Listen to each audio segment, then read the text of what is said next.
Tem algum lugar na Terra que não tem vida? É impossível ter vida? Ou sempre alguma coisa se adapta?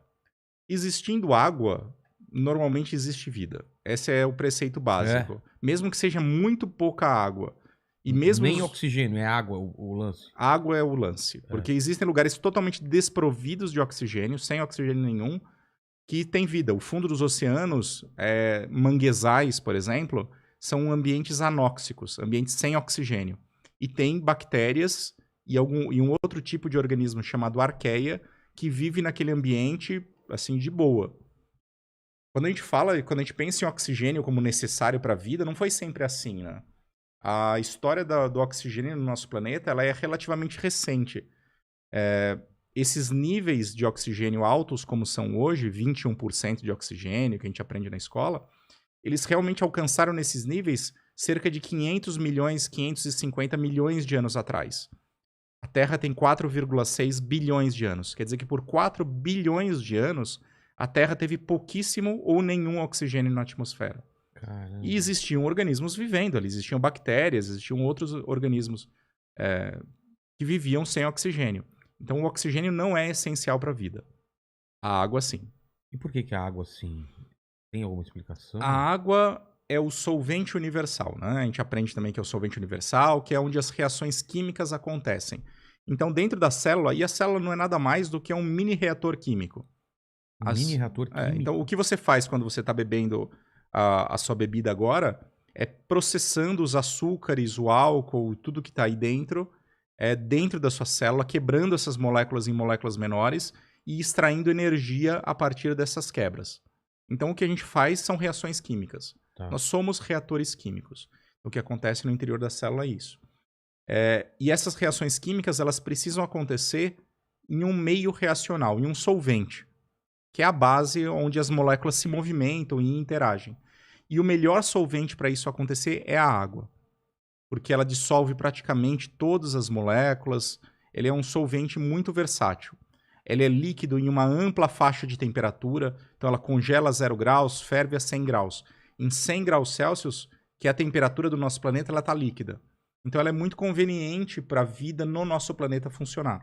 Talvez não seja verdade isso em qualquer lugar do universo. Mas Em lugares aqui mais frios ou lugares mais quentes, talvez um outro solvente fosse mais útil. entendi. Mas aqui na Terra, a água é o solvente legal para as reações Mas químicas. no vulcão não é enxofre, não é outra coisa? Tem água lá Tem também? água também, tem Tem? vapor de água, tem vapor.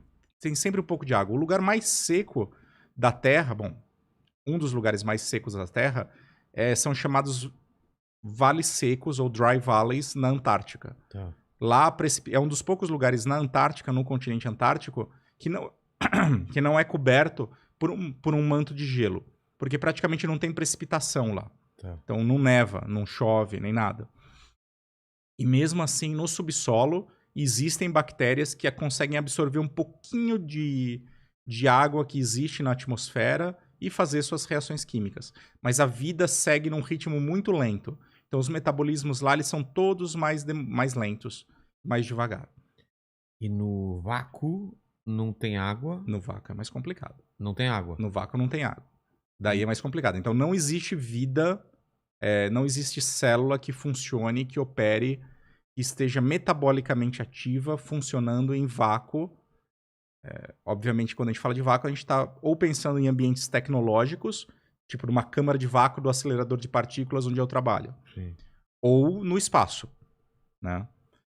Então, nunca foi encontrado um organismo metabolicamente ativo, quer dizer, funcionando, se reproduzindo, crescendo, no ambiente espacial. O que a gente sabe que acontece no espaço é que as bactérias são capazes de sobreviver ao vácuo. Quer dizer que elas perdem água, elas Tá. dessecam, se tornam como se fosse uma uva passa e sobrevivem àquele ambiente. Ah, Mas ela fica paradinha, dormindo, como se tá, fosse uma múmia. tá. Depois você pode reidratar ela e ela pode voltar à atividade normal. Ah, tá, Não então são todos os organismos que são capazes de sobreviver a esse processo que a gente chama de dessecação. Mas existem algumas bactérias e, inclusive, alguns animais animais? pequenos. Quais? O tardígrado. Tar tardígrado. Yes. Tartígrado. Ele é um animal? Ele é um pequeno animal. Ele é um E metazoário. ele é um também, animal. ele resseca, ele faz o quê? Ele entra nesse estado de dessecação, de hibernação e estado de dormência, perde toda a água e nesse estado ele é capaz de sobreviver ao vácuo sem problemas. Então já foi testado no espaço, na Estação Espacial Internacional. Já foi testado o tardígrado e ele sobreviveu tranquilamente. E ele faz o que da vida, esse cara aí? Ele vive comendo microalgas. Ele é um organismo muito comum em cidades, inclusive. Ele é conhecido por ser um organismo cosmopolita. Então, lugares que tenham água, tem um pouquinho de umidade, um pouquinho de terra e algas crescendo, ou seja, precisa estar na presença da luz, esse organismo está vivendo. Ele se alimenta de microalgas que existam no ambiente. Então, se você for na calha da sua casa, por exemplo, tiver um musguinho ali, uma terrinha, se você pegar aquilo e colocar no microscópio, você provavelmente vai ver um bichinho se mexendo e a chance de ser um tardígrado é muito grande. Ele não é microscópio? Ele é mesoscópico, ele é quase microscópico. Ele tem um pouco menos de 1 milímetro, ele tem uns 500 meio milímetro, por aí. Na sua virilha deve ter um monte desse tardígrado, sei lá, esse negócio aí. Com musgo e umidade. Não? Umidade talvez. Não, se bem que é seco quando não usa.